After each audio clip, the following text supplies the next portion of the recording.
Hello, my name is Sade and welcome back to my channel.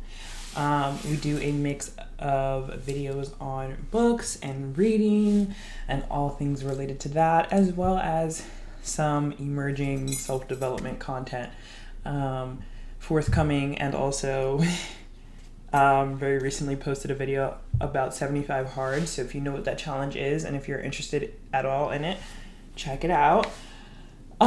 Today we have kind of related topic of self-help books. So one of the tenets of the Fitness Challenge 75 Hard is to read a self-development or nonfiction book 10 pages a day, every day, as part of the 75 Hard Challenge, which is, you might have guessed it, 75 days long. So I'm here to talk about primarily books that I've read prior to 75 Hard, but one of the ones that I did read for 75 Hard did make this list. But as someone who's read over 50 plus self-help or similarly categorized books, I think 58 maybe to be exact, since high school, I'm here to tell you which ones are actually worth your time. So just to start off and generally engage on the matter, I know people have feelings about self-help, negative, positive, whatever. I think that to me, I've not only looked at reading as a source of entertainment, but also as a source of acquiring knowledge. So if there was ever something that I wanted to learn more about, it was always an option to read a book. Sorry, I don't know if my cup is in frame, but it's in my line of sight, so it's making me want to drink. Anyway, I always looked at reading as a source of knowledge, and to me, I didn't feel that I understood always the rules of life. Yes, you have your parents who need to tell you how to do things, and not everyone, might I add, has that good example. But even with those good examples, I always felt like I had questions about myself, about how to grow, how to be better, and why not read? Why not learn? And a lot of these books, most of these books even, I got from the library. So I never even money didn't change hands for me to learn this information. It was just my own eyes, my own time. And I can't say I regret it. Even though there was a lot of flops, there were some gems and some diamonds in the rough.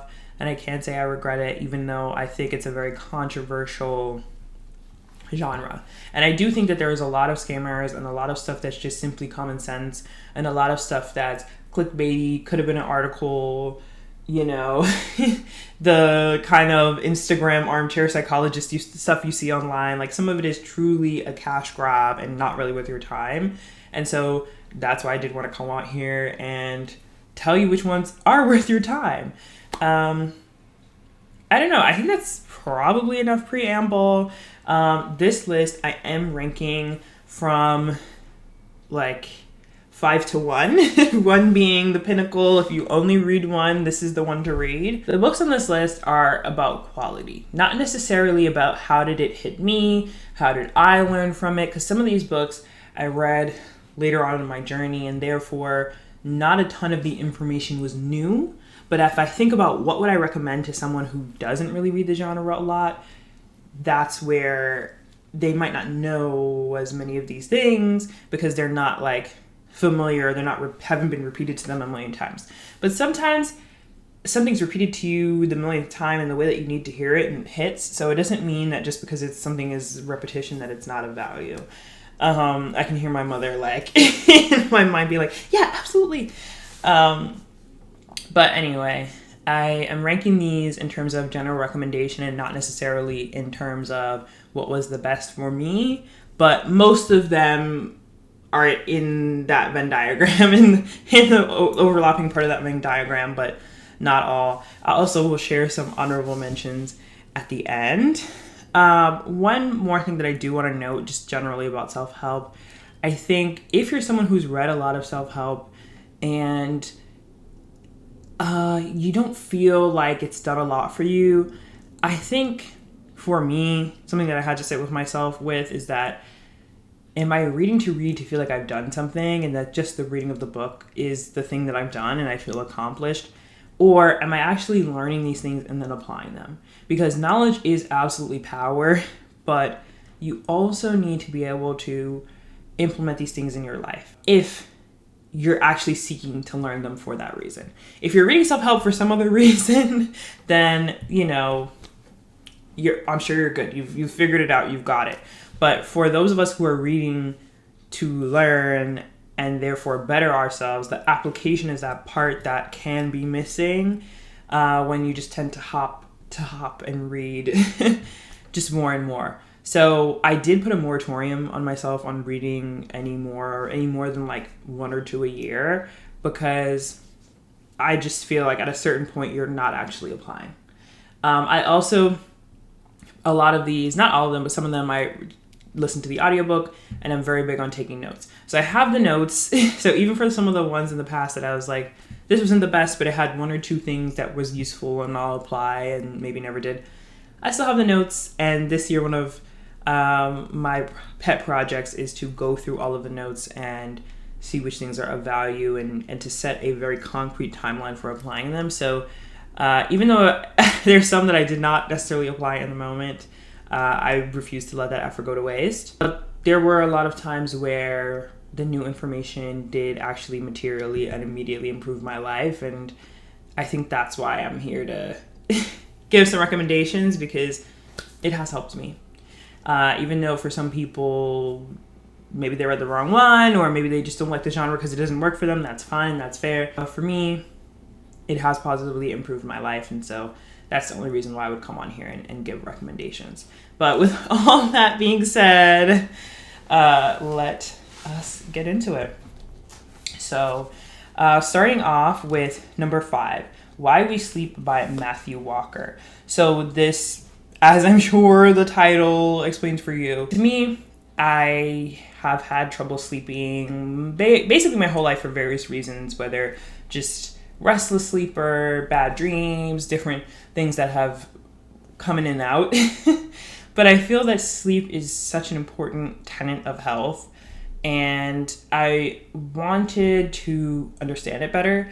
And I have gone to talks and webinars and read other books as well. And I do feel like this was the best book where it very clearly, succinctly, broadly, but also in a detailed way, let you learn so much about sleep. And I did walk away feeling like it gave me the information I needed to work on my sleep, but also to have that value instilled in my mind, where I'm now motivated because I understand keenly how important it is. I'm not saying you can't get that information some other way, but if that's what you're looking for, if you're interested in learning about sleep at all, I know books like Outlive and different books are coming out lately that are just like about health in general, but I feel like sleep is very underrepresented when it comes to health content. And so I would say if you're looking for a book on sleep, this is the only one I would recommend that I've read. I haven't read every single book, so bear that in mind with all of these recommendations. Okay, so next up, number 4 is The Power of Bad by John Tierney. Well, it's up on the screen if I, mispronounced or whatever, because I have something else written, but I can't actually understand my handwriting. So, it'll be up on the screen and you can see the title enough to go look it up if you're interested. So The Power of Bad talks about the negativity bias that we have as humans as a result of our mind being oriented to survival. So when we were more in tune with the elements, more regularly interacting with predators and those kinds of things, like our ability to focus on imminent danger, to use anxiety and adrenaline as a protective measure was something that was very powerful and that kept us going as a species. But now in modern society, that's not the case anymore. We don't need those elements of our nervous system as much, but they're activated just as much, if not more, than they used to be. So it kind of just talks about how we're wired to focus on the negative, and it's a survival instinct, and it's not your fault, but here's some ways to mitigate it. And I think as someone who is a reformed pessimist, this book was very helpful to me in not having guilt about it, but also just kind of being able to talk myself down from those moments where I like am tempted to like spiral in a negative way, and when I try to like almost stop myself from doing it, I have this mocking voice in my head, this voice of like, oh, this is cringe, this is corny, like you're faking being optimistic. And it's like, no, like I'm actually just trying to retrain my brain to not always think about the negative first and think about the bad first. So that was definitely a powerful read and would recommend. Third up is Maybe You Should Talk to Someone by Lori Gottlieb.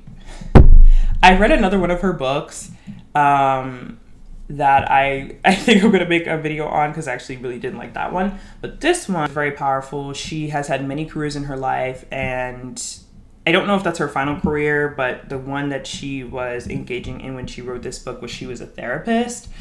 And she tells many different stories, but it kind of, through the stories of her patients, she speaks about what it means to live a life well lived.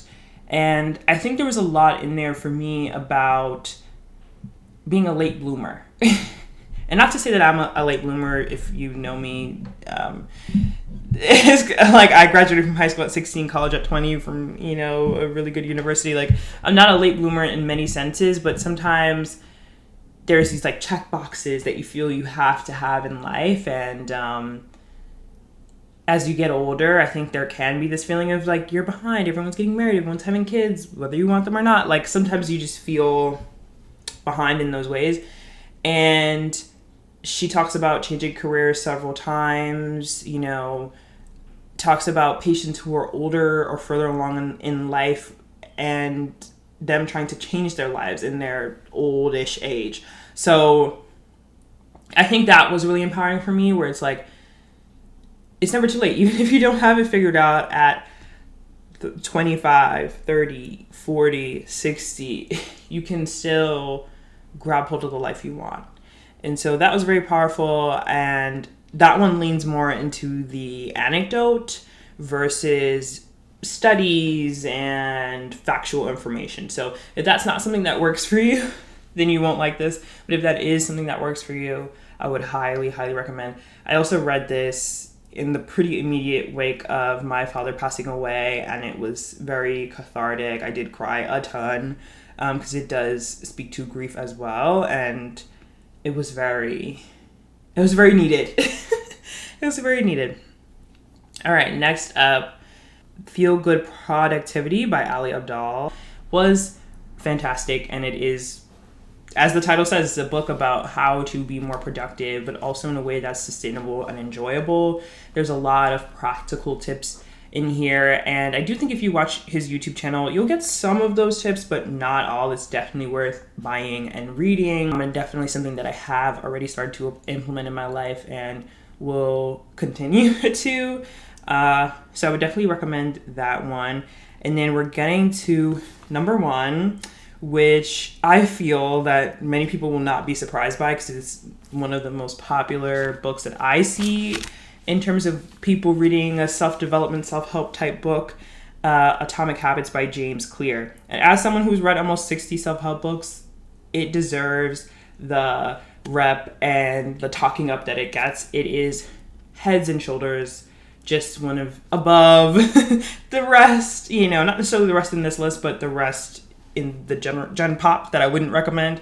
It is fantastic in terms of practical application. It is just chock full of things that you can take and apply to your life today and materially improve it. If you only read one self-help book your whole life, I would say Atomic Habits. Don't bother with, you know, How to Win Friends and Influence People or Rich and Poor Dad or all those other like kind of bygone like 10 years ago super popular books. I'm telling you, Atomic Habits is where it's at, okay? Because that's been my problem with a lot of those past prior books, which I, yes, have read, is that there wasn't a lot of practical habits. It was a lot of common sense, this is the way you should live. But I like when I have like something that I can put on my to-do list or put in my calendar or literally start today and see if it works for me. Because not everything is going to work for you, but I just like those practical applications. So that's where Atomic Habits really shines. Also just very well written, very readable, because for a lot of people, nonfiction is boring. And it reads really well. So I would recommend it for those reasons and more. And now let's get on to the honorable mentions. These are ones that I personally really enjoyed and personally really moved me and stuck with me, but that maybe I wouldn't necessarily recommend to the general public for various reasons. But first off is I Didn't Do the Thing Today by Madeline Dorr. And that book was fantastic. In the beginning, I wasn't sure about it, but in the end, I feel that it really shines, and it does have some practical tips, but it also just was something that I needed to hear as someone who can be very hard on myself, set very lofty and sometimes unrealistic goals, and then, just have a not great time when I don't live up to expectations. And I think that was very powerful. It also speaks a lot, I think, to creatives. If you're someone who does art or works for yourself or has more of a self-guided schedule, that's where it's a little bit more useful, but I wouldn't necessarily recommend it to the general public. But recovering perfectionists, I think this is your book. I got it from the library, so I don't actually have a copy of it, but it's on my list this year to buy a copy of it and also reread. Next is The Four Agreements by Don Miguel Ruiz. I think this is a popular oldie but a goodie. I really enjoyed it. It's pretty simple. Once you know the agreements, you can kind of apply, but for me personally, it's a book that I read in high school and I still think about it today. So that tells me a lot, I feel, as someone who's just a reader in general and have read so many books. For something to stick with me for years, it's not an easy feat. Next is Insight, Why You're Not as Self-Aware as You Think You Are, and How Seeing Clearly Helps Us Succeed in Work and Life. Oh, I didn't write the author's name down, but I'll have it up on the screen. You'll see the author's name. This book was really good. I think I didn't include it on the list because I did feel it was a little bit more niche. Like, I don't know if self-awareness is something that's going to interest everyone as a topic. The author does do well to kind of apply it generally and show you how it's meaningful and important across the board. But it just might not interest a lot of people, but it was fantastic. And another one that I still think about a lot. So I would say if it's interesting to you, definitely pick it up. And then last and finally, these are more like common sense, more Instagram armchair psychologist type things. That's reductive, but these are books that have less practical applications, still some practical applications, but are more just general lessons on life, a la the 37 Things I Learned in 37 Years type beat online. Like these books, right? But they definitely have some good takeaways, but they're also just beautifully illustrated. And so that's why they're on this list. If you're someone who doesn't really love a ton of reading, there's a lot of art in here and you can still get something from it. So I recommend these two books. First off, Am I There Yet by Mary Andrew. Next up, Your Head is a Houseboat by Campbell Walker, who's a YouTuber. I think his channel is like Struthless or something on here. He's a New Zealand-based YouTuber. I really enjoy his channel and his stuff. And his channel is more practical. I can pick this up and do today. If you don't read the book and see the art, watch his channel. Like, I think there's a lot there. That's kind of it. If you've read any good self-help, recommend it in the comments, but tell me why you liked it, okay? Give me the elevator pitch of self-help that you have liked.